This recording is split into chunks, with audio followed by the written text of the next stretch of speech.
একদিন আমরা সবাই দুনিয়া ছেড়ে চলে যাব।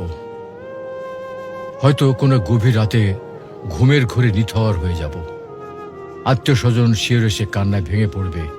কেউ গোসল করাবে, আবার কেউ কাফনে কাপড় পরিয়ে জানাজার জন্য প্রস্তুত করবে। সবশেষে কবরের মাটিতে শুয়ে দিয়ে সবাই একে একে বিদায় নেবে। তখন আমি থাকবো একা, আর আমার সঙ্গে কি থাকবে? সঙ্গে থাকবে শুধু আমার আমল। কবরের অন্ধকারে মুনকার নাকির এসে প্রশ্ন করবে, তোমার রব কে? তোমার দিন কি?